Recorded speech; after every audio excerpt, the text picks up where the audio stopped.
Иван Белых. Ячменный каравай детства. Изредка снится, будто я, сопливый мальчишка, устав от игрищ с друзьями, захожу домой и прошу у бабушки Анисьи ячменного хлеба. Она достает с полки круглый каравай, отламывает краюху и подает мне. На, лакомься. Я уплетаю ее с жадностью, и кажется, что вкуснее нет ничего на свете. А бабушка, ласково глядя на меня, приговаривает: «Ешь, ешь, да расти побыстрей. Хлеб человеку земную силу отдает». Во времена моего детства у жителей нашей деревни не особо много было на грядках. В основном выращивали лук, чеснок, морковь, брюкву, картофель. Многие на отдельном поле сеяли ячмень. Рожь да пшеницы на севере не каждый год урождалась, а ячмень даже в дождливое лето неплохо колосился. Полученный за трудодни колхозный хлеб да ячмень со своей усадьбы помогали селянам пережить зиму. До сих пор перед глазами.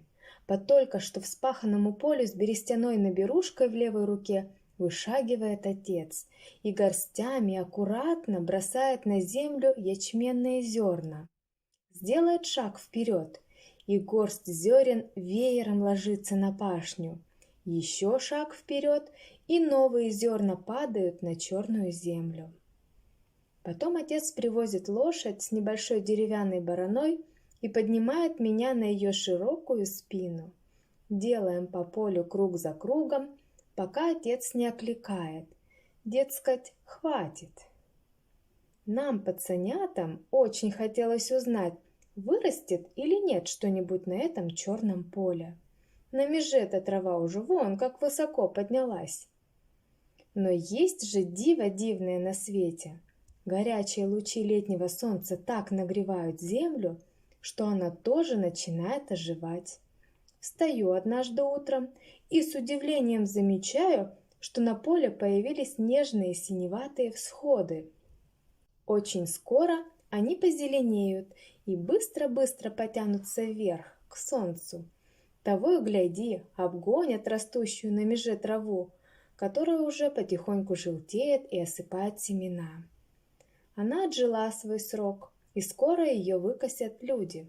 А ячменные ростки уже начинают колоситься и негромко шелестят под теплым ветерком. Родители беспокоятся, не дай бог, не полег бы по шквалистым ветрам или нежданным градом поспевающий на дальнем поле хлеб. Сколько трудов на него положено. Об этом же тревожатся и соседи. Но Бог берег моих односельчан. Почти всегда поля давали хороший урожай ячменя.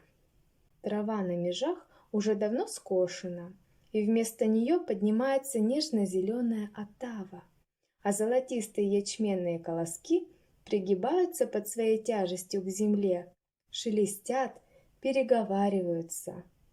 Отец каждое утро подходит к полю, трогает руками колоски, насколько они твердые. Наконец говорит, что пора жать. В моем детстве ячменные снопы уже не молотили вручную на таку и не сушили в авинах. Хотя эти заброшенные деревянные постройки, долго еще пригорюнившись, стояли на краю деревни, как будто ожидая своего часа. Из МТС приходил комбайн, и после уборки хлеба на колхозных полях наступал черед частным лоскуткам, где желтели ячменные снопы. За считанные минуты комбайн перерабатывал урожай одного участка и переходил к другому. Соседи помогали друг другу, чтобы сберечь драгоценные минуты. И радостно переговаривались, кому сколько мешков ячменя удалось собрать. Легко было понять, лето им очень помогло, и зимой не придется голодать. А потом ячмень сушили на печи и ссыпали в большой ларь.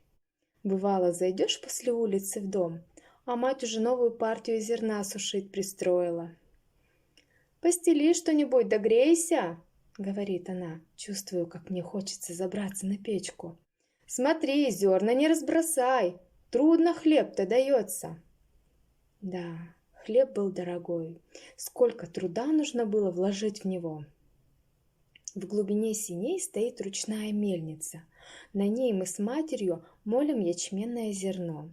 Ухватываясь двумя руками за подвешенную к потолку длинную, гладкую, не очень толстую жердь, с которой движется верхний жорнов, и начинаю вращать его. Мать подбрасывает горстки ячменя в отверстие жорнова и одновременно помогает его крутить. Мне одному не справиться. Жорнов крутится и скрипит, будто жалуется на свою тяжелую судьбу. Нелегко ему, сколько сил надо потратить, но он привык слушаться хозяина и помогает ему. Я слушаю скрип жорнова, и мне кажется, что он движется уже без моей помощи. Вот, наконец, и нечего уже молоть. Иногда мать просила истолочь в берестяные ступя ячменные зерна, пестом с железным наконечником. Получалась крупа, из которой варили вкусную кашу. Но самым вкусным были круглые караваи из сочни и из ячменной муки. Еще с вечера мать творила тесто и поднимала его на печь, чтобы лучше забродило. А какой вкусный запах был утром в избе! Румяные ячменные караваи сами просились в рот. «Не спешите, успеете попробовать, пусть хлеб остынет!» — весело покрикивала мать на нас, радуясь выпечке. Ей самой было приятно, что удалось собрать хороший урожай. И даст Бог, удача не оставит нашу семью и в следующие годы.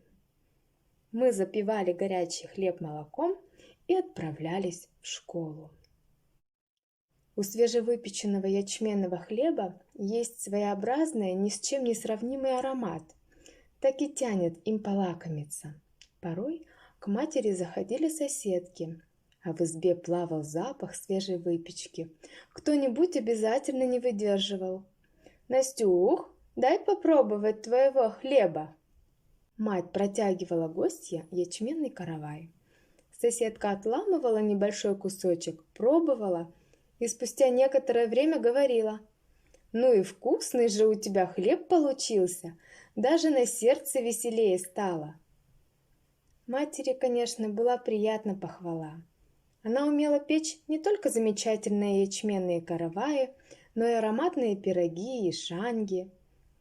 От воспоминаний о них у меня до сих пор появляется незабываемый вкус во рту. А годы идут. Давно уже в нашей деревне не сеют ячмень. Нынешние деревенские дети едва ли отличат колосья ячмени от пшеницы и ржи. Да и зачем им это надо?